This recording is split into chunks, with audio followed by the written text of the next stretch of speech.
gentlemen, number one, no joke with Novak Đoković.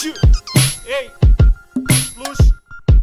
Ma sigurno znam da su odmah gotovi kad na travu istrči brat Novak Đoković. Ako puko ti je plan i nekoga rokno bi, na tiket stavi stan, igra Novak Đoković.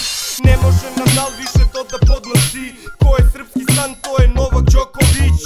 Ole, ole, srpski sin kolje, ole, ole, srpski sin ole. Da li to je avion ili možda je kometa? Ne, to je Novak, brži od svetla, tvrđi nego Sena, pa se skenja Roger Fed. Bez izgubljenog seta jačeg nema Roger Jet.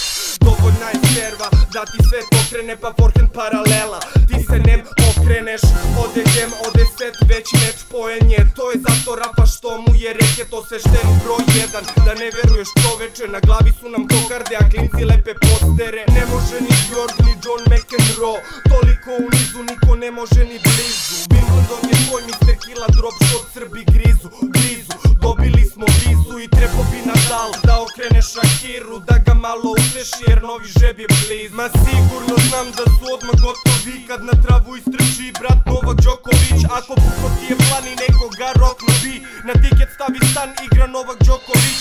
Ne može Nadal više to da podnosi, ko je srpski san, to je Novak Đoković. Ole, ole, srpski sin kolje, ole, ole, srpski sin ole. Adidas patiki, Sergio Tacchini privlače pažnju ko Enzo na pisti. Kako da ne poštujem brate koji pravi toliko puno hinte na legalan način.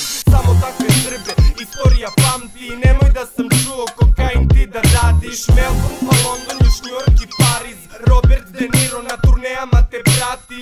Za ovu pesmu nekim kartama mi vrati, jel dođi kod nas u kvart i srati. Čude se Španci, Švajcarci, Britanci, Japanci, Nemci, Danci, Amerikanci, Francuzi i Rusi. Kako Srbim praši mogu da nam puše, jer na Srbija je u gradu ludo stanje, trofej slavimo brate. Izneli smo zastave i palimo baki. Ma sigurno znam da su odmah gotovi kad na travu istrči brat Novak Đoković. Ako puko ti je plan i nekoga rokno bi, na tiket stavi stan, igra Novak Đoković. Ne može Nadal više to da podnosi, ko je srpski san, to je Novak Đoković.